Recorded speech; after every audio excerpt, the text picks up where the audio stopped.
দর্শক সাদর আমন্ত্রণ বাংলা ভিশনের পর্দায় স্বাগত জানাচ্ছি ভালোবাসা প্রাণে প্রাণের আজকের আয়োজনে। সোনিয়া রিফাত আছি আপনাদের সঙ্গে এবং ভালোবাসা প্রাণে প্রাণেতে আজ যিনি আমার সঙ্গে আছেন আপনাদের ভীষণ প্রিয় একজন মানুষ, বাংলাদেশের স্বনামধন্য একজন কণ্ঠশিল্পী সেলিম চৌধুরী। হ্যাঁ, স্বাগত। স্বাগত। কেমন আছেন? জি ভালো। ভীষণ ভালো লাগছে আপনাকে পেয়ে। আমরা তো একটু গান শুনবো, একদম সেই পুরনো দিনে হারিয়ে যেতে চাই, অনেক গল্পও করব। শুরুতে জানতে চাই কেমন যাচ্ছে সময়টা, কেমন আছেন? ভালো। আর আজকের দিনটা তো খুব সুন্দর, বৃষ্টি হচ্ছিল বাইরে। আর এই সময়টাতে কিছুটা ওই আবার তো বন্যার একটা ঝামেলা যাচ্ছে, ওই বন্যাটা বাদ দিলে আসলে তো মোটামুটি ভালোই বলা যায়। একদম নিশ্চয়ই। গানের কাজও চলছে ভাইয়া, আমি যতটুকু জানি এই মুহূর্তে দুটো নতুন গানের কাজ আপনি করছেন, তো সেগুলো নিয়ে একটু শুরুতে জেনে ফেলি। হ্যাঁ, দুটো গানের, একটা গান আমার মৌলিক, আমার নিজের সুর করা এবং আমার বন্ধুর লেখা, সোহেল মুথাইয়ের নাম, তার লেখা, বেশ পুরনো আগেই করা ছিল। এটা রিসেন্টলি গানটা করেছি আমরা এবং মাস্টারিং পর্যায়ে আছে, মাস্টারিং শেষ পর্যায়ে আবিদ রনি মিউজিক করেছে আর ওইটা। তো আবিদ রনির সাথে হ্যাঁ কালকে বোধহয় বসবার। আর একটা হলো হুমায়ুন স্যারের একটা পুরনো গান ছিল, যে গানটা আমি ওনার একটা নির্বাসন ছবিতে গিয়েছিলাম, সেই সিনেমা তো রিলিজ হতে পারেনি, সেই গানটা রিলিজ হয় নাই, সেই ফিল্মটা আর করা হয় নাই।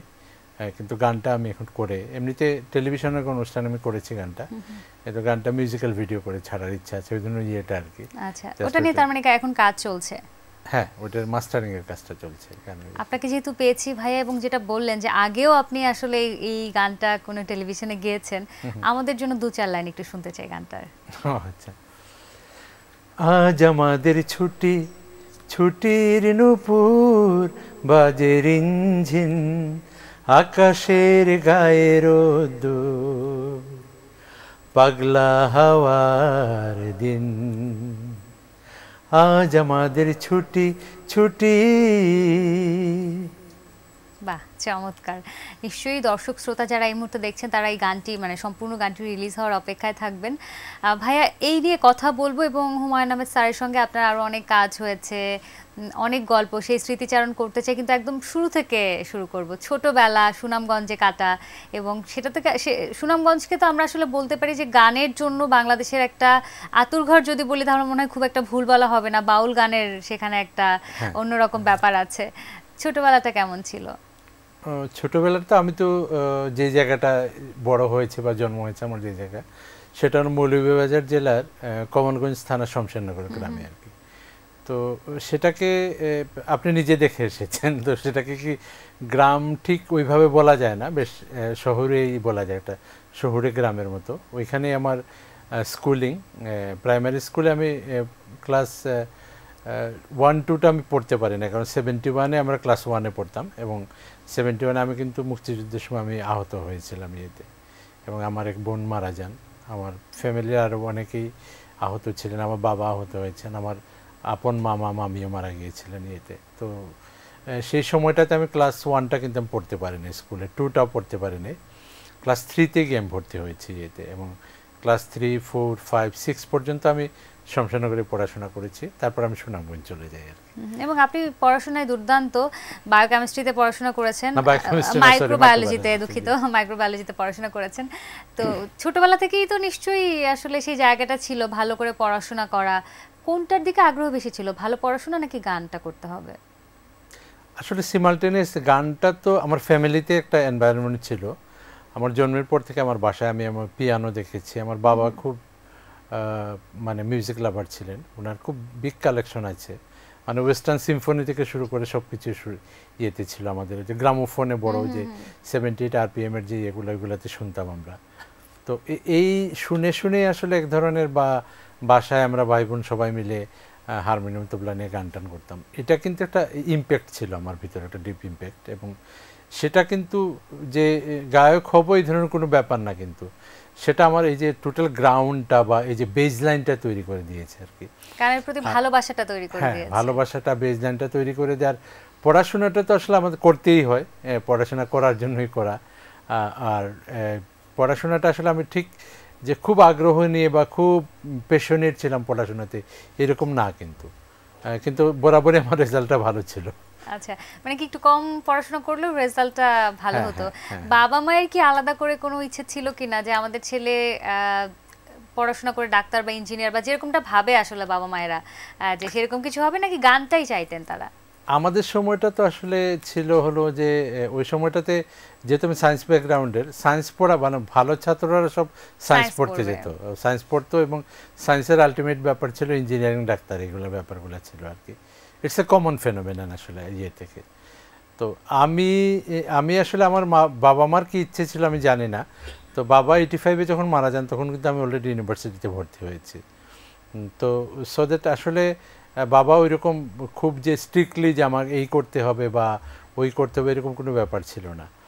ওনার একটা ইয়ে ছিল যে একটা ভালো কোনো জায়গাতে ভালো পড়াশোনা করতে পারলেই হয়েছে, মানে ওই ধরনের যে কোনো ওইটাই করতে হবে সেটা করতে হবে কোনো ইয়ে ছিল না, ফিক্সড বিষয় ছিল না। আর আমার মা নিতান্তই খুব সহজ সরল মহিলা ছিলেন, উনি এসব ব্যাপারে কোনো গায়ে করতেন না, আমি পড়াশোনা করছি এটাই দ্যাটস ইম্পর্টেন্ট থিং, এরকম ছিল। আচ্ছা, গানটা হলে হবে না হলে না এরকম একটা ব্যাপার ছিল। আর গানের বিষয়ে আসলে ওই যে পরে চলে এলাম গানে কিভাবে জানি, মানে 89-এর দিকে আমি যখন 3rd ইয়ারে পড়ি আর কি, তখন ইউনিভার্সিটি এমনিতে তো গান তো করতামই, মানে হাতে কলমে গান শেখা বা উস্তাদের কাছে গিয়ে প্রতিদিন সকালবেলা রেওয়াজ করা এরকম কোনো ব্যাপার কখনো হয়নি? এরকম কোনো ব্যাপারই ছিল না আমার, মানে একদম I think it's a god gifted ব্যাপার আমার ভিতরে ছিল, এবং গানটা আমি করতে পারতাম। বা মানে গান শিখতে গেলে কিছু কিছু প্রবলেম থাকে, যেমন বেসুরো হয়ে যাওয়ার একটা ব্যাপার থাকে, তারপর তালে ঝামেলা থাকে, এই জিনিসগুলো কিন্তু আমার কোনো কালেই ছিল না। এবং এটা আমি যে কিভাবে শিখেছি বা এটা যে কে আমাকে শিখিয়েছে সেটা কিন্তু আমি নিজে বলতে পারবো না। যে সুরে গাওয়া বা এই যে তালটা ঠিক রাখার বিষয়টা, এটা কিন্তু গড গিফটেড, একেবারে গড গিফটেড, এটা কিন্তু আমি শিখিনি কারো কাছ থেকে আসলে। আচ্ছা, তো তারপরে তো গানের জগতে চলে আসা, এবং হাসন রাজার গানের কথা যদি বলি, আপনার কণ্ঠে ভীষণ রকম সমাদৃত হয়েছে, এত জনপ্রিয়তা পেয়েছে, তার গানটাকে ভালোবাসা বা এই যে হাসন রাজার গান করব, মানে কিভাবে এলো আসলে এই ব্যাপারটা? ওই যে আমি যে 3-4 বছর সুনামগঞ্জে পড়াশোনা করেছি, তো ওই সময়টাতে হাসন রাজার গান প্রচুর শুনতাম, যে এলাকাভিত্তিক গান যখন শহরে প্রচুর লোকজনে হাসন রাজার গান টান করতো। আর আগে ধরেন আমরা রেডিওতে হাসন রাজার গান শুনতাম, সিলেট বেতারে রেগুলারই হাসন রাজার গান শোনানো হতো, কিন্তু বেশি শুনতে পাই ইয়েতে এসে, এই সুনামগঞ্জে এসে, সুনামগঞ্জে যখন পড়াশোনা করি তখন প্রচুর শুনলাম হাসন রাজার গান, এবং তখন থেকে কিন্তু ভালো লাগার বিষয়টা কাজ করেছে। এবং পরে মানে হাসন রাজার গানগুলো যখন আমি ইয়েতে করতাম, তখন এইটার ব্যাপারে একটা ফার্স্ট যখন আমি ক্যাসেট করি তখনও কিন্তু হাসন রাজার গান আমি করেছি, ফার্স্ট ক্যাসেট আমারটা হাসন রাজার গান ছিল। আর পরে ফুল অ্যালবাম বের করার ব্যাপারে আসলে, বা এই হাসন রাজার গানটা করার ব্যাপারে যে ব্র্যান্ডিংয়ের যে বিষয়টা চলে আসা, সেটার ব্যাপারে আমি বলবো যে হুমায়ুন আহমেদের অবদানটা সবচাইতে বেশি। কিন্তু উনি আমাকে সিরিয়াসলি ইন্সপায়ার্ড করেছেন যে হাসন রাজার গান করার জন্য। উনি একটা কথা বলতেন যে লালন সাহেবজিকে নিয়ে আমরা যে পরিমাণ মানে আলাপ আলোচনা বাংলাদেশে হয়, সেই তুলনায় হাসন রাজাকে নিয়ে আলাপ আলোচনা খুব কম হয়। তো এত সুন্দর উনি গান লিখে গেছেন, উনাকে স্বয়ং কবি রবীন্দ্রনাথ উনাকে অ্যাপ্রিসিয়েট করে গেছেন। তো তাকে নিয়ে তুমি ওই এরিয়ার ভালো হাসন রাজার গান করতে পারো, তো সেটা নিয়ে কাজ করো না কেন? এটা তো ইটস এ নিউ ফিল্ড, এবং এখানে কাজ করতে পারলে তো সুবিধা হবে। এবং পরে তার মানে তার অনুপ্রেরণা অনেক বেশি আপনাকে ইন্সপায়ার করেছিল গান করার ক্ষেত্রে। ইন্সপায়ারেশন শুধু না, আমার ফার্স্ট অ্যালবামটা কিন্তু তখন বাংলাদেশে সিডি হতো না একদমই। আচ্ছা, এটা আমি 95-এর দিকে, 95-96-এর ঘটনা বলছি। তো তখন বাংলাদেশে কোনো সিডির অ্যাপ্লিকেশন হতো না, তৈরিও হতো না। উনি কিন্তু বলছে যে এটা আমি ইয়ে করব, এবং ওনার 2 ফ্রেন্ড ছিলেন, একজন ডাক্তার, একজন হলেন প্রকাশক আলমগীর ভাই, আর আরেকজন হলে ওনার যে ফ্রেন্ড করিম ভাই আর কি। ওই 2 জন প্লাস নুহাস চলচ্চিত্র, এই 3 ইয়ে মিলে মানে হাসন রাজার একটা অ্যালবাম করলেন, 13টা গানে আমি করলাম। ওইটা কিন্তু নুহাস চলচ্চিত্রের ব্যানার থেকেই প্রথম বের হয়েছিল। কিন্তু ওনার মানে উনি মিউজিকের সিডি এবং সিডি করে বের করলেন, যে সিডি সবাই শুনে আমাদের বাংলা একটা সিডি থাকবে কিনা। এবং উনি সিডি করলেন, এবং সিডি করায় যে বিষয়টা দাঁড়ালো যে আমাদের এখানে তখন কিন্তু সিডি প্লেয়ারে তো ছিল না, কিন্তু এটা স্টিল আমাকে যে এখন তার সিডি চলে না, তো সবাই মোবাইলে গান শুনে। মানে লাস্ট রিপোর্টিং আমাকে পাবলিশার ছিলেন মুক্তধারা আর কি, ইয়েতে নিউ ইয়র্কে। উনি আমাকে লাস্টলি বলল যে তার সেল করা মানে বাংলা গানের সবচেয়ে বেশি সিডি কিন্তু আমার ওই হাসান রাজার এই অ্যালবামটা ছিল, সবচেয়ে বেশি বিক্রি করেছিলেন। বাহ, দুর্দান্ত ভাইয়া। গল্প করতে ইচ্ছে তো করছে, কিন্তু মানে গান শোনার লোভটাও সামলাতে পারছি না। একটা গান হয়ে যাক, হাসান রাজার কোন একটা প্রেমের গান।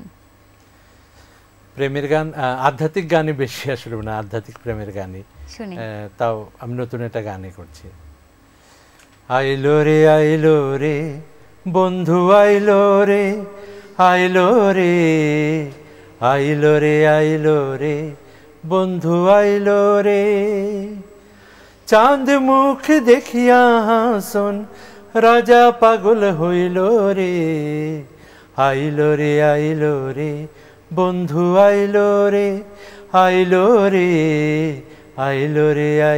রে বন্ধু আইলো রে। বাহ, চমৎকার। সে অ্যালবামে আবার ফিরে যেতে চাই। অ্যালবামটার নাম কি ছিল? ফার্স্ট অ্যালবামের নাম ওইটা একটা হাসান রাজার অ্যালবামটার নাম কি? হাসান রাজার নামে ইয়ের অ্যালবামটা আসলে মানে নুহাস চলচ্চিত্র থেকে যেটা বের হয়েছিল সিডি, ওইটার নাম ছিল যে হাসান রাজার গান এইভাবে। আচ্ছা। পরে ওইটার ক্যাসেট কপিরাইট আবার সঙ্গীতা কিনে নেয়, সঙ্গীতা কিনে নিয়ে ওইটাকে একদিন তোর হই পড়ে মরণ এই নাম দিয়েছিল আর ওনারা। সবচেয়ে বেশি জনপ্রিয়তা পেয়েছিল এই অ্যালবামের সব গানই আসলে সমাদৃত, এখনো মানুষ শুনছে। তবু যদি একটা স্পেশাল গানের কথা বলি, কোন গানের কথা বলবেন? আমি স্পেশালি ওইখানে নতুন কিছু গান করেছিলাম, আর পুরনো যে গানগুলো আছে সেগুলো তো ছিলই, যেমন লোকে বলে, তারপর কানাই তুমি খেড় খেলাও কেনে, এই গানগুলো তো খুব কমন ছিল, মাটির ও পিঞ্জিরার মাঝে। তো নতুন গানের ভিতরে একটা গান ছিল আহারে সোনালী বন্ধু, যে মানে যেটা আগে খুব একটা প্রচলিত ছিল না ওই অ্যালবামে। ওই গানটা হিট করাটা আমার কাছে খুব মানে রিমার্কেবল মনে হয়, যেটা একটা তেওড়া তালের একটা গান, ঢিমা একটু স্লো, কিন্তু গানটা হিট করেছে। অনেকেই আমাকে অনুরোধ করে এই গানটা গাওয়ার জন্য, অনেক লাইকও করে এই গানটা এখন। একদম। প্রথম অ্যালবাম যখন রিলিজ হলো, প্রথম অ্যালবাম আগে তো আসলে একজন শিল্পীর একটা স্বপ্ন, একটা সন্তানের মতো প্রথম অ্যালবামটা, সেই গানগুলো বাছাই করা মানে কেমন ছিল সেই সময়টা?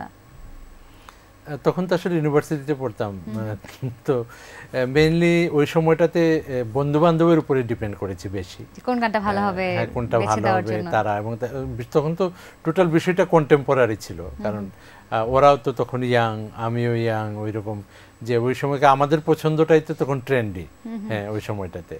তো আসলে খুব একটা বাছাই করতে হয় নাই।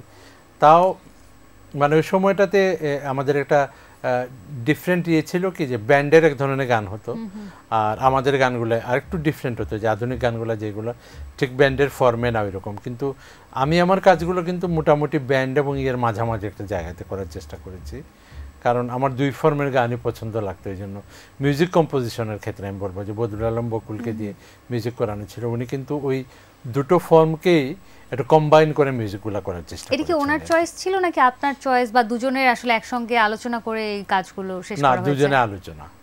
আমি বলছি যে গানগুলো একটু এইভাবে করলে ভালো হবে। আচ্ছা। হ্যাঁ ভালো হবে, কারণ ঠিক আমাদের আগের যে যুগের গান ছিল সেগুলোর মিউজিক ফর্ম একরকম ছিল, তো ওইটা একটু চেঞ্জ আর কি, যে একটু নিউ ফর্মে গানগুলো করা, ঠিক ব্যান্ডেরও না, আবার ঠিক আগের ফর্মের আধুনিক গানের মতো না, এরকম। আচ্ছা, সেভাবে করা প্রথম অ্যালবাম যখন রিলিজ হলো, মানে প্রত্যাশা অনুযায়ী যে প্রত্যাশা করেছিলেন, নিশ্চয়ই তার থেকে অনেক বেশি জনপ্রিয় হয়ে গেছে। সেই সময়টা কেমন ছিল, বা এতটা ভেবেছিলেন কিনা?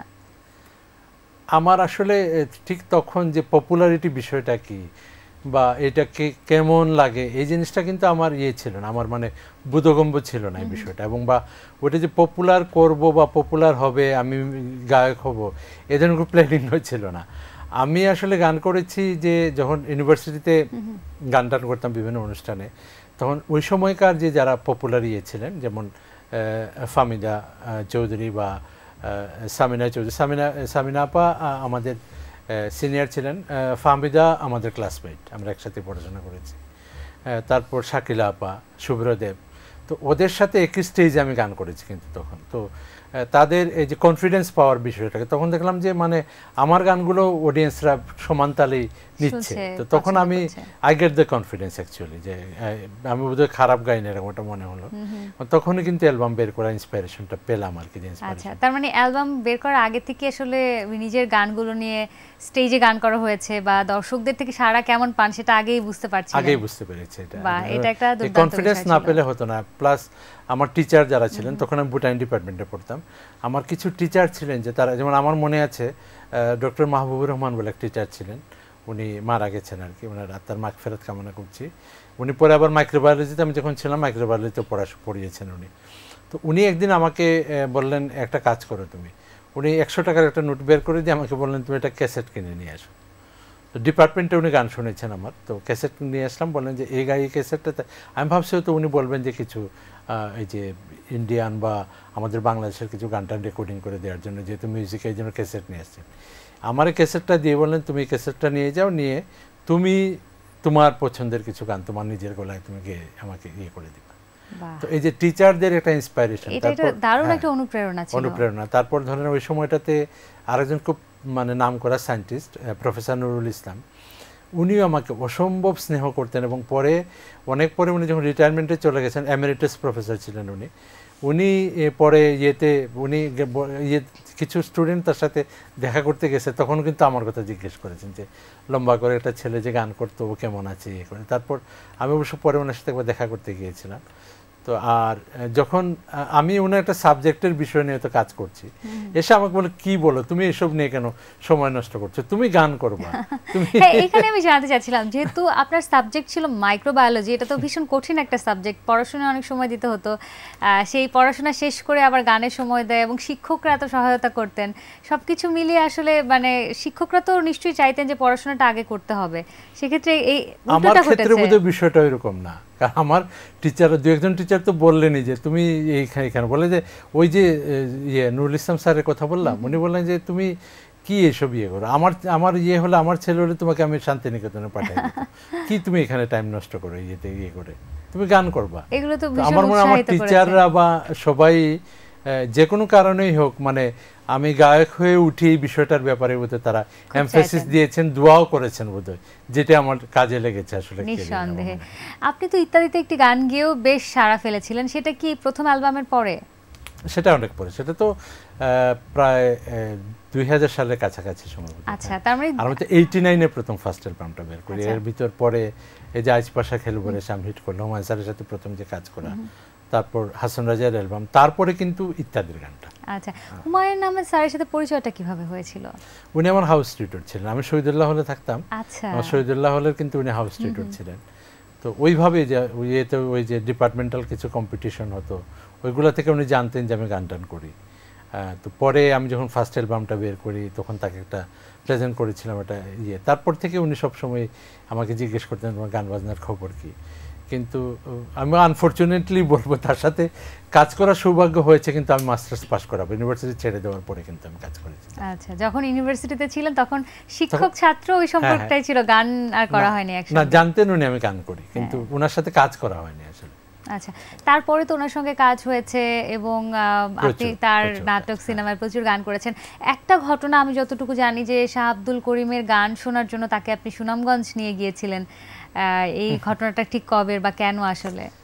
এটা অ্যাকচুয়ালি 95 এর দিকের ঘটনা। ওটা তখন আপনি ছাত্র? হ্যাঁ, না তখন ছাত্র না, আমি তখন অলরেডি পাস করে গেছি। তখন ইয়েতে ওই আমরা সুনামগঞ্জে হাসন লুক উৎসব হয় আর কি একটা, ওইটা আমার বোন জামাই প্রয়াত মোমিনুল মসজিদ, উনি মেন সমন্বয়ক ছিলেন আর কি। তো উনি বললেন যে যেহেতু উনি জানতেন যে হুমায়ুন স্যারের সাথে আমার সম্পর্ক ভালো আছে, তখন আমি হুমায়ুন স্যারকে বলি যে আপনি যাবেন কিনা, উনি বললেন যে আমি যাবো, ওইখানে আমি দেখতে যাবো। এবং ওইখানে গিয়েই কিন্তু প্রথমে, তার আগে শাহ আব্দুল করিমের এই যে আগে কি সুন্দর দিন কাটাইতে, আমি গানটা কিন্তু আমি প্লাস আমার একটা ফ্রেন্ড আছে তুহিন, ওর মুখে শুনে উনি খুব পছন্দ করেন আর কি। তো ওইখানে যাওয়ার পর আমরা বলি যে উনি এখানে আসছে ওনার সাথে ইয়ে করার জন্য, এবং তখনই তার সাথে ফার্স্ট দেখা হয়। এবং দেখা হওয়ার পরে কিন্তু উনি এই যে বাসায় নিয়ে এসে উনি বললেন যে আমি একটা অনুষ্ঠান করব, তার উপরে তারপর 5টা গান সিলেক্ট করে, একটা আমি, তারপর একটা ওই যে তুহিন, ও গাইলো, তারপর বেবি নাজনীন একটা গান করলেন, তারপর দিলরুবা আপা একটা গান করলেন, সুবীর দা একটা গান করলেন। 5টা গান করে জলসাঘর নামে একটা অনুষ্ঠান করে সেখানে কিন্তু শাহ আব্দুল করিম একটা ইন্টারভিউ সহ মানে একটা প্যাকেজ অনুষ্ঠান করেছিলেন উনি। তখন কিন্তু ওই বাংলাদেশ টেলিভিশনের ফার্স্ট প্যাকেজ অনুষ্ঠানগুলো কেনা শুরু করেছে আর কি। এবং ওইটাই কিন্তু শাহ আব্দুল করিম সাহেবকে আসলে ন্যাশনালি এক্সপ্লোর করার কিন্তু ওইটাই জায়গা। তারপরে কিন্তু ওনার এক্সপ্লোরেশনটা হলো আর কি। তো সেটা শুরুটাতে তার তো গুণী একজন লোক, উনি হয়তো এমনিতে এক্সপ্লোর হতেন, কিন্তু তারপরেও আমরা যে শুরুর দিকে তার এক্সপ্লোরেশনে কিছুটা জড়িত ছিলাম, সেই জন্য নিজেকে অনেক সৌভাগ্যবান মনে করি। এবং ব্যক্তিগতভাবে শাহ আব্দুল করিম আমাকে খুব পছন্দ করতেন উনি। আচ্ছা, তার একটু তার সঙ্গে স্মৃতিচারণ শুনতে চাই, দেখা হওয়া বা তার আপনার গান তো নিশ্চয়ই তিনি শুনেছেন, এবং প্যাকেজ অনুষ্ঠানে যেটা কথা বললেন যে তার সামনে গান করা হয়েছে, কি বলেছিলেন? না, তার আগে আমি একটা অনুষ্ঠানে ওনার গান করেছিলাম, এই যে কুঞ্জ সাজাও, এই গানটা আর কি। এটা আমার 4th অ্যালবামের একটা গান ছিল। তো ওই গানটা আমি গীতি বিচিত্রা নামে একটা অনুষ্ঠানে প্রথম গাই আর কি। গাওয়ার পরে তো ওটা খুব ব্যাপক সাড়া ফেলে তখন। তার আগে কুঞ্জ সাজাগো গানটা কিন্তু কেউ করে নাই, ন্যাশনালি কেউ করে নাই। তো আমি তারপরে সিলেটে গেছি, যাওয়ার পর ওনার সাথে আমার দেখা হয়েছে। দেখার পরে বলে যে উনি আপনি করে বলতেন, কিন্তু বলে যে আপনি আমার গান গাওয়ার পরে মানে আমি যেই অ্যাপ্রিসিয়েশনটা পাচ্ছি এখানে সিলেটে আর কি, উনি সিলেটের বাইরে তো বেশি বের হতেন না। তো বললেন যে এটা আসলে আগে কখনোই ঘটে নাই, অনেক আর্টিস্টই আমার গান করেছে। খুব খুশি হয়েছিলেন, খুব খুশি হয়েছেন উনি। এবং তারপর থেকে কিন্তু তার সাথে রেগুলারলি আমার এই যে মিট আপ, তারপর হুমায়ুন স্যারের সাথে তাকে করে দেয়া, মিট করে দেয়া। তারপর ফাইনালি ওনার লাস্ট যে বিদেশ ট্যুরটা ছিল সেটা উনি জিজ্ঞেস করেছিলেন যে কারা আছে, ওরা বলছে যে উনি যাবে। আমার কথা শুনে বলে যে উনি যখন যাবে তাহলে আমি যাব। এবং ইংল্যান্ডে গেলেন, গিয়ে অবশ্য অনুষ্ঠানটায় উনি পার্টিসিপেট করতে পারেন নাই, উনি অসুস্থ হয়ে গিয়েছিলেন। এখানে রয়্যাল লন্ডন হসপিটালে বেশ কিছুদিন ট্রিটমেন্ট করে বাংলাদেশে কিন্তু নিয়ে এসেছিল পরে। আপনি ছিলেন তার মানে তার সফরসঙ্গী হিসেবে? আচ্ছা, তার মানে বেশ দারুণ একটি সময় কেটেছে। ছোটখাটো দু একটা গল্প কি শুনতে পারি ওনাকে নিয়ে, সেই সময়ে ঘটে যাওয়া কোনো ঘটনা? আমি ওনাকে যে ওনার কিছু দেখেন যে ওনার যে গানের যে লিরিক্সগুলো খুবই চমৎকার। আমি যেমন ধরেন, আমি ফুল বন্ধু ফুলের ভ্রমরা, হ্যাঁ কেমন ভুলিব আমি, বাঁচি না তারে ছাড়া, আমি ফুল বন্ধু ফুলের ভ্রমরা। এই যে শব্দচয়নগুলো, শব্দচয়নগুলো তো ওনাকে আমি জিজ্ঞেস করলাম যে এত সুন্দর শব্দচয়ন, আপনি তো খুব একটা, আমি যদ্দূর জানি যে খুব একটা মানে স্কুলেও যান না, 7-8 দিন নৈশ বিদ্যালয়ে পড়াশোনা করেছেন, যে এই জিনিসটা কিভাবে হলো। তো উনি আমাকে বলে যে দেখেন এগুলো সব উপরালায় দিয়ে দেয় এতে। তো পরে আমি তো ধরেন যে খুব যে ধাম করে একটা বিষয়, মানে একটা ইংরেজিতে একটা কথা আছে না যে opportunity catches by the prepared mind. আমার মনে হয় যে হঠাৎ করে একটা জিনিস ঘটে যাওয়ার কথা না, যে নিশ্চয়ই কোনো না কোনো একটা প্ল্যানিং ছিল বা একটা প্রিপারেশন ছিল তার ভিতরে, একটা সাধনা নিশ্চয়ই সাধনা ছিল। তো আমি ওনাকে জিজ্ঞেস করলাম যে আপনি মানে নিজের গান ছাড়া কার গান করতেন। উনি বললেন যে দ্বিজো দাস, তারপর তখনকার উকিল মুন্সি, আরও তারপর জালাল খাঁ, অনেকের কথা বললেন উনি। তো আসলে এই যে গানগুলা করে, তারপর উস্তাদ ছিলেন ওনার, উস্তাদের সাথে করে এইসব জায়গা থেকেই কিন্তু তার উত্তরণটা হয়েছে, যে এত সুন্দর কথা বা উনি যখন প্রিপেয়ার্ড হয়েছে তখন কিন্তু উপরওয়ালা ওনাকে কিন্তু দিয়েছে বিষয়টা। একদম। একটি গান শুনতে চাই শাহ আব্দুল করিমের, আপনার যে কোনো পছন্দের একটি গান, বা উনি যে গান পছন্দ করতেন আপনার কণ্ঠে শুনতে।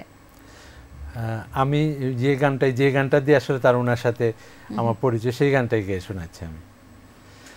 মনে চায়, দিলে চায়, প্রাণে চায় যারে সখী, কুঞ্জ সাজাও গো, আজ আমার প্রাণনাথ আসিতে পারে। বসন্ত সময়ে কোকিল ডাকে কুহু স্বরে, যৌবনের বসন্তে এমন, যৌবনের বসন্তে এমন, থাকতে চায় না ঘরে সখী, কুঞ্জ সাজাও গো, আজ আমার প্রাণনাথ আসিতে পারে। কি চমৎকার। এবং আমি কিন্তু এই গানটা নিয়ে আরেকটা ব্যাপার বলি, এই গানটা আমি কিন্তু যখন রেকর্ডিং করি তখন কিন্তু আমি ভুল শব্দ গেয়েছিলাম, যে তোমরা কুঞ্জ সাজাগো করেছিলাম। এবং দেখেন মানে আমাদের কন্টিনিউটিটা কিভাবে হয়েছে। আমি ওনাকে বললাম যে আমি তো একটা শব্দ ভুল, আমাকে যে গানটা দিয়েছিলেন উনি তখন কিন্তু ওনার এই রিটেন ফর্মে বইটই ছিল না, তখন আমি ওনাকে তোমরা লিখে দিয়েছিলাম, তো ভুল বলে যে না, আমার গানের ভাবে তেমন কোনো সমস্যা হয় নাই, সখী হলে হতো, তোমরা হলে হতো। এবং আমি যে ভুল গেয়েছি এই গানটা কিন্তু ইন্ডিয়াতেও কিন্তু পরে যখন এই যে মুন্সি যে গান করলো যে তোমরা গেয়েছে কিন্তু ওই আমাদেরকে ফলো করে কিন্তু এই জিনিসটা করেছে ওরা। আচ্ছা। আর ওনাকে বললাম যে এই গানটা কি মানে অনেকেই কিন্তু ওই যে অন্নপ্রাশন বা ইয়েতে মানে ফেস্টিভ মুডে এই গানটা করে আর কি। আমি জিজ্ঞেস করলাম যে আপনি কি মুডে এই গানটা লিখেছেন ইয়েতে, তো উনি বললেন অ্যাকচুয়ালি কিন্তু আমি কিন্তু এটা খুব একটা পেসিমিস্টিক বিষয় নেই, কারণ তোমরা কুঞ্জ সাজক আজ আমার প্রাণনাতে আসিতে পারে, আমি কিন্তু অ্যাকচুয়ালি আমাদের যে মৃত্যুদূত আজরাইল তাকেই কিন্তু অ্যাকসেপ্ট করেছি এখানে। তো আসলে আমাদের থিঙ্কিং আর যিনি গান লিখেছেন তাদের থিঙ্কিং এর ভিতরে কিন্তু অনেক সময় কিন্তু একটা ডিফারেন্স থাকে কিন্তু। একদম আজকে মানে আপনি বলাতে আমি আসলে বিষয়টা জানতাম, কারণ আমরা আসলে ওই ফেস্টিভ মুডে বা ওভাবেই গানটা শুনে থাকি। আমরা কিন্তু এরকমই এখনো করি কিন্তু অ্যাকচুয়ালি যে রাইটার মেইন উনি কিন্তু অন্য মুড নিয়ে। আর কোনো গান নিয়ে এরকম কোনো কথা হয়েছে যে কোন মুডে কিভাবে গানগুলো লিখেছিলেন? উনাকে আরো কিছু গান, যেমন ওই যে গানে মিলে প্রাণের সন্ধান, সে গান গাওয়া হলো না, আমি গান গাইতে পারি না। তো এখানে কিন্তু তার পূর্বসূরি যারা ছিলেন আর কি, পূর্বসূরি অনেকের নাম নিয়ে এসেছেন ওইখানে, যে আরকুম সীতালং ফকির, যে এইসব অনেকের কিন্তু, তারপর হাসন রাজার গান, তারপর রাধারমণের কথা নিয়ে এসেছে। তা আমি ওনাকে জিজ্ঞেস করেছিলাম যে আপনি কি এই ওনার গানগুলা কি ইয়ে করেছেন? আসলে উনি বললেন যে আসলে ওনার গানগুলো তো করতামই আমি, কারণ ওনাদের গানগুলো করে করেই কিন্তু আমি শাহ আব্দুল করিম হয়েছি। এবং তার এই যে মানে আমার কাছে মনে হলো যে আমি বললাম যে ওনাদের নাম উল্লেখ করে করে একটা গান করলেন, বলে আমি আসলে যে আমার পূর্বে যারা ছিলেন তাদের থেকেই তো আমি হয়েছি, সুতরাং তাদেরকে যদি বাদ দেন তাহলে তো আমি নাই। মানে ওনার সাথে এই গান নিয়ে কথা বলার সময় আমার কাছে মনে হলো যে এত বেশি মানে ডাউন টু দ্য আর্থ এবং এত পলাইট লুক, এত রিচ, আসলে সেখানে পৌঁছানোটাও অনেক এটা। এবং উনি কিন্তু সব সময় আরো কিছু জিনিস বলতেন যে আমি যখন থাকবো না, উনি বলল যে তখন আমার এই যে গানের ইয়ে নিয়ে এবং আমাকে নিয়ে উনি এক ধরনের ভবিষ্যৎবাণী করে গেছে। একদিন খুব মুডে বললাম যে ঢাকাতেই উনি আসছিলেন কি একটা কাজে জানে, তো হোটেলে না, এটা ওই যে ইয়ের বোধহয় একটা রেস্ট হাউসের মতো আছে যে ইয়েতে মগবাজারের এখানে, ওই রেস্ট হাউসের একটা রুমে বসে আমার বললেন যে আমি না থাকলে আমার গানগুলা একদম সবাই দেখবেন ইয়ে করে ওইভাবে গাচ্ছে, কিন্তু আমি থাকা অবস্থা আমাকে কিন্তু ওইরকম ইয়ে করলো না। এবং উনি কিন্তু কিছুটা আক্ষেপ নিয়ে বলেছেন, কিন্তু আসলে উনি তারপরেও তো উনি থাকা অবস্থায় কিন্তু 21 পদক পাওয়া, তারপরে এগুলা কিন্তু ঘটে গিয়েছে ওনার জীবনে। আমার মনে কিছুটা হলেও তার আক্ষেপটা পূরণ হয়েছে। এবং এটা তো গেল যে তাকে মূল্যায়ন করার বিষয়টা, কিন্তু যে লেখালেখি বা গান গাওয়া, নিজের জন্য নিজেকে নিয়ে কোনো আক্ষেপ কি কখনো তার মধ্যে দেখেছেন? কারণ যেহেতু আপনি কাজ থেকে শেষ সময়টা ওনার সঙ্গে বেশ খানিকটা সময় কাটিয়েছেন, কখনো বলেছি কিনা যে লিখতে পারছি না, বা এই ধরনের কোনো আক্ষেপ আছে কিনা? না, লিখতে পারছি না এই নিয়ে কোনো আক্ষেপ ছিল না। ওনার কাছে যে আক্ষেপটা ছিল, মানে উনি খুব 2 দিনে আমি দেখেছি যে খুব মুডে চলে গেলে বা খুব খারাপ লাগলে একটা গান সব সময় করতেন, সেই গানটা হলো যে কুলহারা কলঙ্কিনী, যে গানটা, যে নিজেকে অস্পৃশ্য মনে করা আর কি, যে আমার কেউ ছুঁয় না গো সজনী। তো মানে ওনার ভিতরে এক ধরনের আক্ষেপ ছিল, কারণ যখন মানুষ খুব মুডে চলে যায়, মানে একদম নিজের ভিতরকার মুডে যখন চলে যায়, তখন আধ্যাত্মিক, তখন এই গান করার মানে হলো যে আমার কাছে মনে হয় যে উনি নিজেকে মানে যে জায়গাতে দেখতে চেয়েছেন সেখানে না দেখতে পেয়ে হয়তো একটা আক্ষেপ তার ভিতরে কাজ করছে, এরকম মনে হতো কিন্তু আমার কাছে, যদি উনি এক্সপ্রেস করে নেয় কারণ গানের মাধ্যমে তিনি আসলে ভাবটা প্রকাশ করেছেন। এবং তার এত গান, এবং মনে হয় যে সব সিচুয়েশনের জন্যই আসলে তার ঝুলিতে গান আছে। সে যখন শুরুর দিকে গান লিখতেন, মানে তার গানগুলো লিপিবদ্ধ করার ব্যাপারটা কেমন ছিল? এটা কি তার শিষ্যরা লিখতেন, নাকি তিনি নিজেই কখনো কখনো লিপিবদ্ধ করেছেন? এই ব্যাপারটা আসলে ওনার ছেলে তো এখনো এক্সিস্টিং, তাকে জিজ্ঞেস করলে ভালো হবে। তো আমার মনে হয় যে উনি নিজে লিখতেন বললে উনি তো লিখতে পারতেন না, তার শিষ্য কাউকে বলতেন যে লেখার জন্য। আর তখন আসলে স্মৃতিটা ইম্পর্টেন্ট ছিল, অনেক শিষ্য ছিল তো ওরা তাদের স্মৃতিতে ধরে রাখতো গানগুলো ইয়ে করে। আচ্ছা, শেষ কখন দেখা হয়েছে এবং কি কথা হয়েছে তার সঙ্গে? লাস্ট আমি এই যে উনি ঢাকা এসেছিলেন, মাঝখানে ট্রিটমেন্ট করে তারপর ঢাকা এসেছিলেন, বোধহয় কারা আমন্ত্রণে এসেছিলেন, তখন হোটেলে দেখা হয়েছিল ওনার সাথে। উনি এসে কিন্তু ফোন করেছেন আমাকে, আমি দেখা করতে চাই। তো উনি বললেন যে শরীরটা ভালো না, আগের মতো খুব একটা চলাফেরা করতে পারে না, কষ্ট হয় চলাফেরা করতে। তারপরে আবার ওই যে উনারই একটা গান একটু অল্প গেয়ে শোনালেন, ওই যে আগের বাহাদুরি এখন গেল কই, এই গানটা গিয়ে একটু শোনালেন আর কি। অসম্ভব বিয়ে ছিলেন। এবং আমি তার একটা জিনিস খুব মানে আমার খুব রিমার্কেবল মনে হয়, সেটা হলো যে ওনার তাকানোটা, চোখে এক ধরনের কিন্তু ইয়ে ছিল, দ্যুতি ছিল ওনার। আমি এরকম দ্যুতি খুব কম লোকের চোখে দেখেছি, কিন্তু যে তাকালে মনে হতো যে মানে উনি অন্তর দেখে ফেলছেন, ওটা ব্যাপার একদম খুব অবজার্ভ করার যে পাওয়ারটা সেটা কোথায় ছিল, কেমন জানি শার্প একটা তাকানো, বুঝলেন, যে মনে হয় যেন যে ধরেন আপনার দিকে যদি তাকান মনে হয় যে আপনার ভিতরটা দেখে ফেলছেন উনি, যে এক্সরে আইয়ের মতো আর কি বিষয়। এবং সেটা তো কিছুটা ছিলই, তা না হলে এত চমৎকার গান এবং একদম মানুষের মনের ভেতরের কথাগুলো শব্দে প্রতিফলন করা, এটা তো আসলে খুব ছোট বিষয় নয়।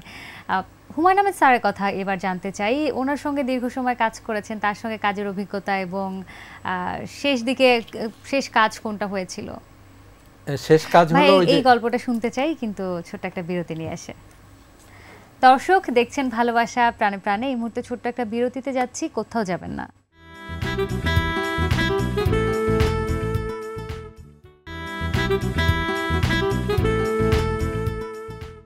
প্রিয় দর্শক, স্বাগত আরও একবার। দেখছেন ভালোবাসা প্রাণ প্রাণে। সোনিয়া রিফাত আছি আপনাদের সঙ্গে, এবং আজ আমার সঙ্গে আছেন বাংলাদেশের স্বনামধন্য একজন সঙ্গীত শিল্পী সেলিম চৌধুরী। ভাই আরও একবার স্বাগত। এবং যে প্রসঙ্গে আমরা কথা বলছিলাম, হুমায়ূন আহমেদ স্যারের সঙ্গে তো অসংখ্য কাজ করেছেন, এবং শেষ কাজ ঘেটুপুত্র কমলা, আপনার সঙ্গে শেষ কাজ যেটি হয়েছে। ঘেটুপুত্র কমলাটাতে এই যে টাইটেল সং যেটা আর কি, এটা 2 মুডে গাওয়া হয়েছে, যে শুয়া উড়িল গানটা, এই গানটা আমি স্যারকে কালেকশন করে দিয়েছিলাম। উনি ছবি করার আগে আমাকে ডেকে নিয়ে গিয়েছিলেন, গিয়ে বললেন যে আমার এটা এই ধরনের একটা গান লাগবে, যে গানটা আমি 2 মুডেই ফিল্মে ইউজ করব। তো অনেকগুলো গান শুনিয়েছিলাম আমি, তারপর তার থেকে এই গানটা বললেন যে এই গানটা খুব অ্যাপ্রোপ্রিয়েট হবে, কারণ আমি পরে তো এই ছেলেটা, যে ঘেটু ছেলে সে তো মারা যাবে, তখন আমি যেহেতু শুয়া উড়িল জীবেরও জীবন, শুয়া উড়াটা এক ধরনের মানুষের লাইফের সাথে থাকা না থাকা, আত্মার মতো একটা ব্যাপার আর কি, মানে রুহ বলি যেটাকে আর কি। তো ওইটার সাথে কম্পারিজন করে উনি এই গানটা বললেন যে এই গানটা আমি ইয়েটা করবো, মানে গানটা টোটালি সিলেকশন, কথা টথা সব কিছু আমি সিলেক্ট করে ওনাকে দিয়েছিলাম। আচ্ছা, বাহ, চমৎকার। তার সঙ্গে কাজের অভিজ্ঞতা, এবং হুমায়ূন আহমেদ স্যারকে তো আপনি কাছ থেকে দেখেছেন, একটু তার প্রসঙ্গেও জানতে চাইবো আপনার কাছে। থাকে না একটু ভিন্নভাবে আবিষ্কার করা, আমরা তো তাকে দূর থেকে দেখেছি, তার কাজ দেখেছি, আপনি তার সঙ্গে ছিলেন দীর্ঘ সময়। ওনার 2টো জিনিস আমাকে খুব মুগ্ধ করতে, একটা হলো যে নলেজ বেসটা, হ্যাঁ, ওনার লেখাতে যে পরিমাণ ওনার জ্ঞানের যে বিষয়টা আসতো আর কি, আমার মনে তার সাথে তো দীর্ঘ সময় গল্প করেছি বা অনেক সময় কাটিয়েছি, যে উনি এত বিষয়ে উনি জানতেন এবং এত জিনিস ওনার নলেজে ছিল, সেটা কিন্তু তার লেখাতে যতটুকু আসছে সেটা অনেক কম এসেছে কিন্তু, আমার মনে হয় আর কি, যে উনি যা আমাদের তখন ওইরকম কোনো ইয়ে ছিল না, বা আমরা তো আসলে ওইরকম লোকেদের সব কিছু ধরেও রাখি না, যদি কেউ জাস্ট রেকর্ডিং করে দিয়ে দিত, এটা একটা বিশাল বড় আর্কাইভ হতো। মানে ধরেন এই যে লাস্ট যে ইয়েটা করলেন যখন, এই যে বাদশা নামদার যে ইয়েটা উপন্যাসটা লিখলেন উনি বাদশা হুমায়ুনের উপরে, তো হুমায়ুনের উপরে লেখার সময় উনি কিন্তু প্রচুর ইয়ে পড়েছেন, মানে মুঘল হিস্ট্রির মানে একদম ভাজা ভাজা করে ফেলা যে জিনিসটা, আমি বেশ কয়েকবার তখন ওনার বাসায় গিয়েছি, একটা বিশাল কালেকশন ছিল, ইংরেজি বই বোধহয় ছিল বোধহয় এক গাদা, মানে একদিন গিয়ে দেখি যে একদম মানে স্টেক করে রেখে দিয়েছেন উনি, এবং প্রত্যেকটা বইগুলা পড়ে টড়ে, এবং এর ভিতর থেকে মানে বাদশা নামদার ইয়েতে যতগুলা কাহিনী আসছে তার চেয়ে অনেক বেশি ইলাবোরেট উনি জানতেন অনেক কিছু।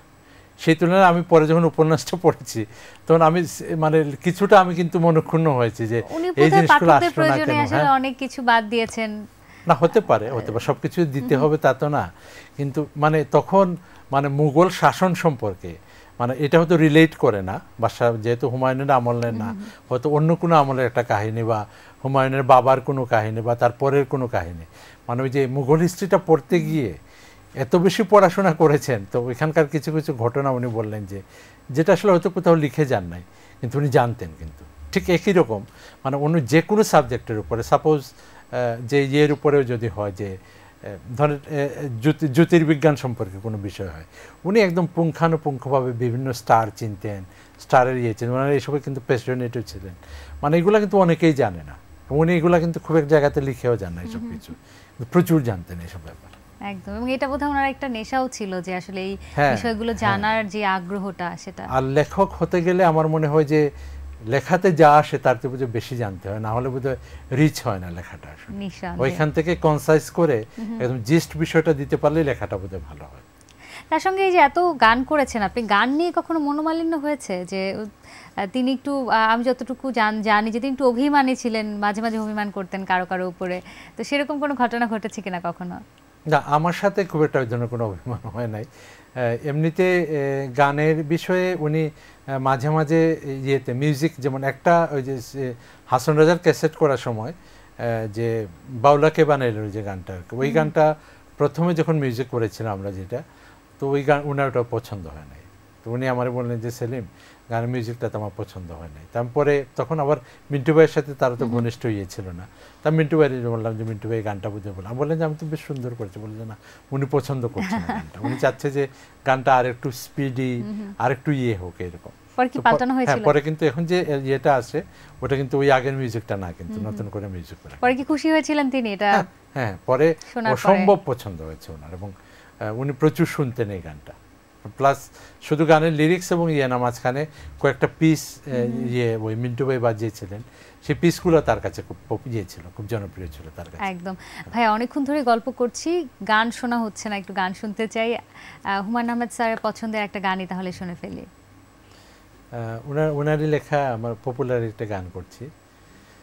চাঁদনি পশরে কে আমারে স্মরণ করে, কে আয়সা দাঁড়াইছে গো আমার দুয়ারে, তাহারে চিনি না আমি, সে আমার চেনে, চাঁদনি পশরে কে আমারে স্মরণ করে, কে আয়সা দাঁড়াইছে গো আমার দুয়ারে। চমৎকার। আপনি তো জ্যামাইকার মিউজিশিয়ানদের নিয়ে একটা কাজ করেছেন আমি যতটুকু জানি, আমি আসলে খুব বিস্তারিত জানি না, একটু জানতে চাই। ও আচ্ছা, এটা হলো আমি 93-র দিকে আমার ফার্স্ট অ্যালবাম বের হওয়ার পর সেকেন্ড অ্যালবাম ওদের বের হয়েছে, তারপরে 93-র দিকে আমি ইংল্যান্ডে যাই প্রোগ্রাম করতে, এবং সেখানে গিয়ে তখন কিন্তু যে র্যাপ সঙ্গের একটা খুব চল শুরু হলো আর কি ওয়ার্ল্ড ওয়াইড, যখন এটা কন্টিনিউ করছে। এবং তখন ওইখানে গিয়ে দেখলাম যে কিছু বাঙালি ছেলেরা র্যাপ সং করতে পারে, তারপর কিছু জামাইকান এরাও, এবং জামাইকান এক লুটন বলে একটা জায়গাতে আমার কিছু ফ্রেন্ড ছিল এখানে, কুদ্দুস ভাই, তারপর আশোক ভাই, ওরা বললো যে তাদের পরিচিত একজন আছে, সে মিউজিক করে, এবং তাকে দিয়ে মিউজিক করে আমাদের এখানে ফোক সঙ্গের সাথে র্যাপ মিক্স করে 4-5টা গান আমি করেছিলাম। এর ভিতরে ধরুন রূপসাগরে, তারপর আগুন লাগাইয়া দিল কোণে, তারপর আরও কয়টা গান এরকম আর কি, 4টা না 5টা গান করেছিলাম। গানগুলা আনফর্চুনেটলি আমি এখানে এনে সাথে সাথে টেলিভিশনে একটা গান করেছিলাম, এবং অনেকে অ্যাপ্রিসিয়েট করেছে। মাঝখানে র্যাপ একটা পার্ট ছিল, ওইটা জামাইকান এক আর্টিস্ট কিন্তু আমার সাথে গেয়েছে। তখন যেহেতু বিষয়টা খুবই নতুন ছিল এখানে, কারণ তখন ইন্ডিয়াতেও তো র্যাপ সং এবং হিন্দি সং মিক্স করে যে কাজটা করলেন আশা ভোসলে প্রথমে, এই যে হায় লড়কাই কেসা এ দিওয়ানা একটা গান আছে না, হায় লড়কাই কেসা এ দিওয়ানা, ওইটার সাথে ওই যে আপাচি ইন্ডিয়া বলে একজন র্যাপ করেছিল। তো ওই গানটা করার আগে কিন্তু আমি কাজটা করেছিলাম। আচ্ছা। সো এই যে উপমহাদেশের গানের সাথে জামাইকান র্যাপ মিক্সটা কিন্তু ইন্ডিয়া করার আগে কিন্তু আমরা করেছি, কিন্তু আমাদের এখানে অ্যাপ্রিসিয়েটটা হয় নাই কেন, যে আমি পরে তো হয়েছে অ্যাপ্রিসিয়েশন, বোধহয় তখন হয়নি। এবং তখন আমি রিলিজ করতে গেলাম যখন, তখন ওই প্রোডিউসাররা বলে যে এটার তো বেস তো বেশি থাকে, তো বেস লাইন বেশি, বেশি বলে আমাদের এখানে লোকজন তো খুব ছোট সেটে গান শুনে, এটা শুনতে পাবে না ইয়েটে।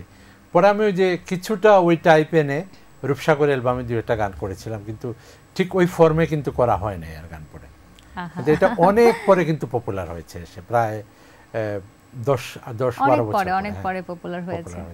আচ্ছা, একটু এখনকার সময় নিয়ে জানতে চাই। এখন তো আসলে সেই অ্যালবামের যুগ তো নেই একেবারেই, এখন সিঙ্গেল ট্র্যাক আমরা শুনতে পছন্দ করি এবং সেটা একটা মিউজিক ভিডিও আকারে রিলিজ করা হয়। এই যে সময়ের সঙ্গে তাল মিলিয়ে নতুনভাবে উপস্থাপন করা গান, এটাকে কিভাবে দেখেন? কিছু গানের আমার মনে হয় যে শোটা গানের এট ফার্স্ট তো এটা তো গান, তো মিউজিক্যাল ভিডিও যেহেতু মিউজিকটা ফার্স্ট অফ কোর্স, যে মিউজিকটা ভালো হতে হবে, গানটা ভালো হতে হবে, এবং সেটার সাথে ভিডিওটা হওয়া উচিত আমার যে কাছে যেটা মনে হয় আর কি, এটার সাথে রিলেট করে একটা জিনিস হওয়া উচিত।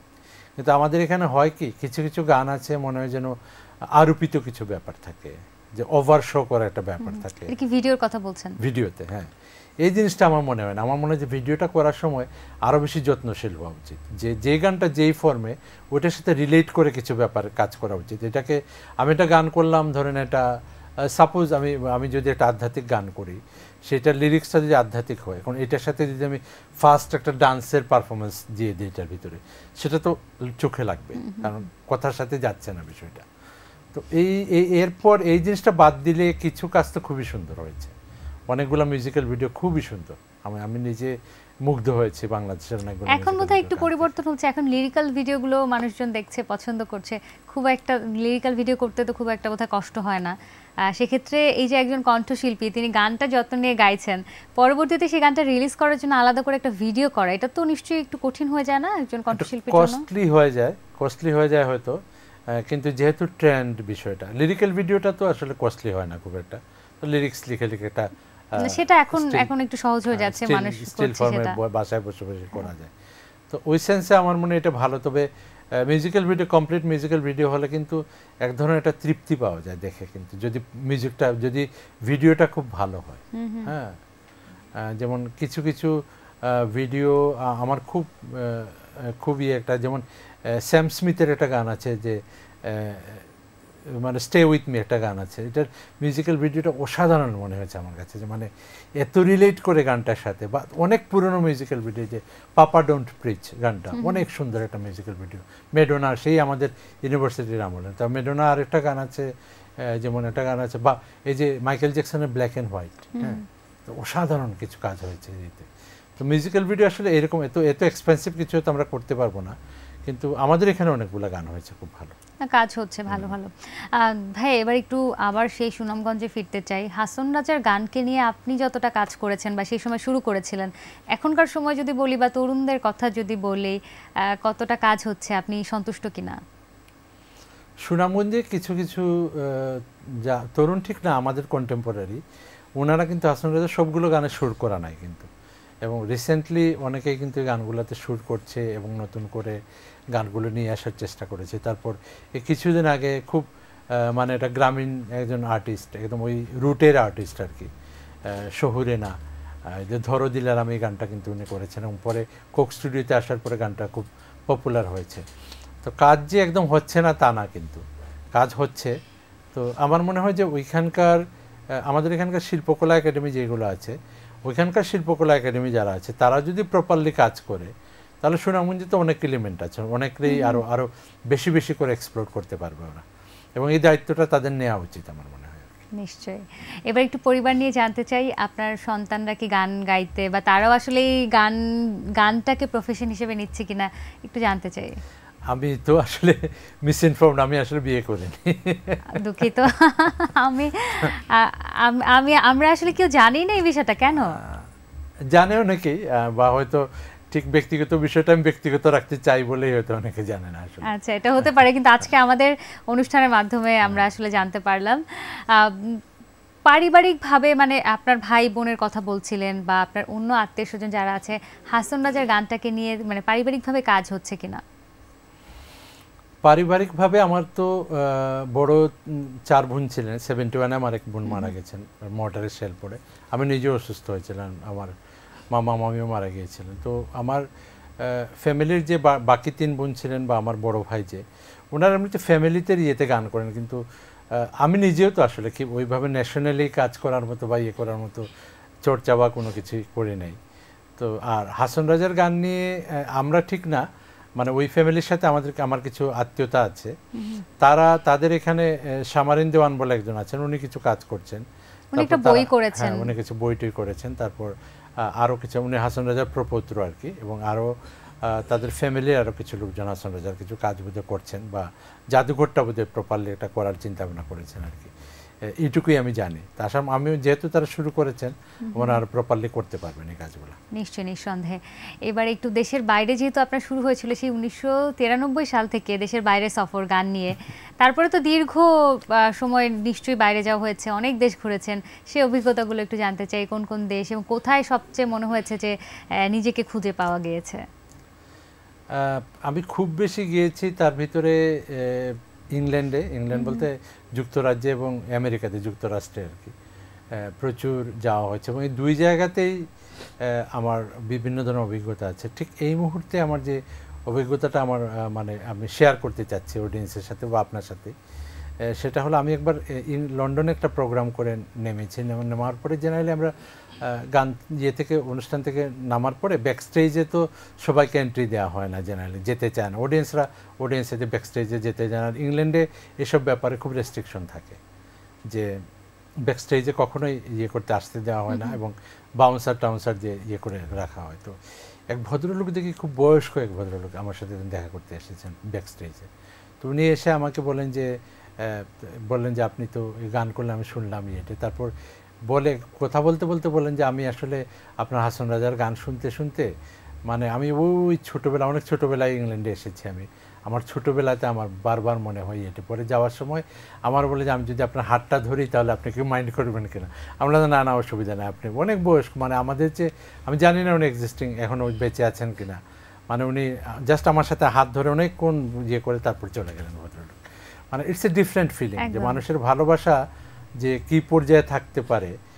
তা আমি বললাম যে আমি তো আসলে কিছুই না, আপনি হাসন রাজাকে গান পছন্দ করছেন, সেটা আসলে উনাকেই দেওয়া উচিত ছিল। বলে যে না আপনি যে জিনিসটা রিভাইভ করেছেন এই জন্য আপনাকে এটা জিনিসটা দেওয়া উচিত। বাহ, চমৎকার।